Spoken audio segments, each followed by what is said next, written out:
Hello, Nathan Cox here, guys. I got a bicycle in front of me, so we're going to talk about bicycles today. I honestly thought quite a bit on how to make this video, and I've actually attempted to make it and just didn't like it. I made an older one some time back with the overview of the maintenance and repairs on a bicycle, but I'm going to go step by step and section by section on this thing and make an entire series of videos.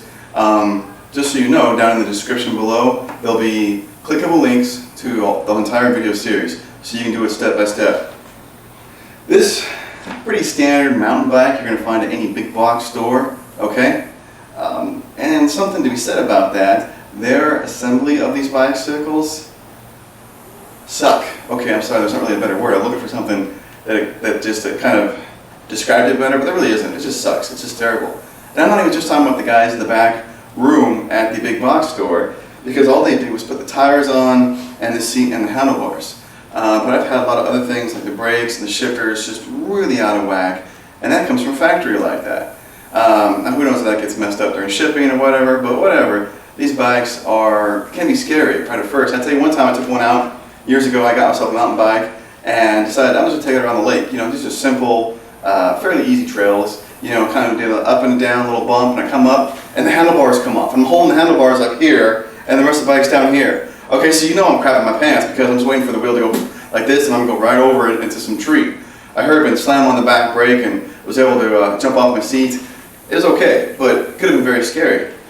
So let's take a look at a few of the areas, the general areas you need to take a look at, especially if you just bought this bike from the big box store.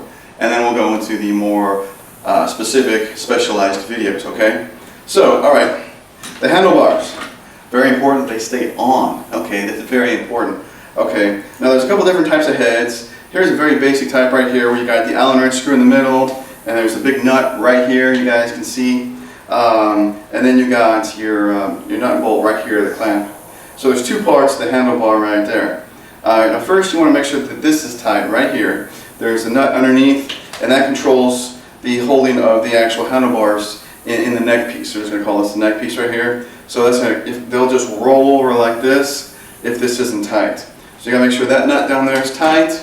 And then this Allen bolt right here actually keeps the handlebars in the whole neck inside of the bike itself. So if this is loose, wherever you get the handlebars go like this and the tires still straight, okay, that Allen wrench right there is what controls it. Now I love the little Allen wrench, the little fold-out tools. You know, I got one in my bag. I don't have it right here in my hand, but you know what I'm talking about. You fold out different Allen wrenches, and there's a whole bunch of them in there, but they're organized. I love that. But that's not adequate here. Okay, that's adequate enough for the brakes, but you can't get enough torque.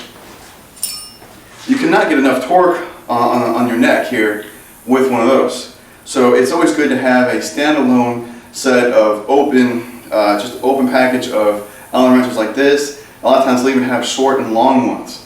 So you want to get the long one out that fits this so you can really put some torque on it. You want to get it up in there. Alright, make sure your wheel and your neck are aligned, they're in straight, and just really crank on that. I've already done this one here. Okay, but that's what's going to keep your wheel from doing this and this. Alright, that's how we keep the handlebars on, okay? Important. Your seat, alright? Now some of you are like, what do you mean the seat? The seat's easy. You just got this quick release right here. You flip it out and you crank it back. Okay, so for those of you who don't know, quick releases are pretty awesome. There you go, it's released, seat's loose, but sometimes when you put it back, it's not tight enough. And that is caused, let me get you the other side there so you can see, alright, there is a nut on the other side, and you need to adjust that. If this goes in too easy, your quick release, it's not clamping down, you got to tighten this nut and then do it again. Obviously you're going to tighten that nut with the quick release open.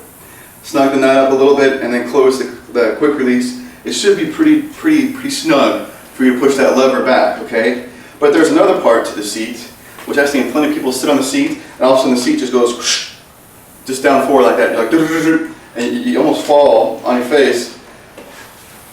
Okay, now what holds, you're like, I was just adjusting the seat right there. Well, that right there is for the seat post.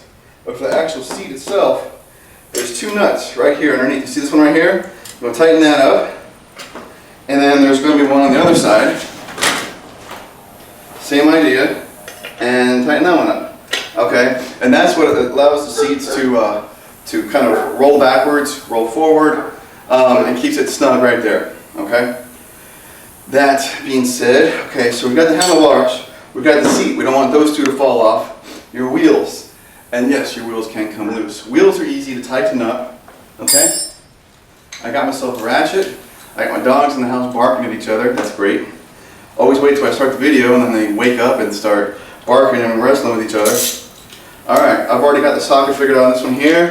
I mean, you got the nut there, you have the nut here. This one here, you're either going to have to use a wrench, or this is a guard for the derailleur, which is nice, but you're going to have to, if you can't get it with the wrench, you got to take that off first, okay? But it is important to make sure that those are nice and snug. Nut on this side, and nut on that side. Guys, it might seem silly, but I've seen these nuts very loose, to where if you were to pop up off a curb, you know, the tire could pop off. And that's not cool, okay? We don't want anyone getting hurt on the new bikes. Alright, now the pedals, some of you are like, well, what about the pedals being tight? Generally they're tight, and also they are reverse threaded, okay? What that means is as you pedal, it actually keeps the nut tight. Alright, so your right pedal is right-handed threaded, and your left pedal is actually left-handed threaded.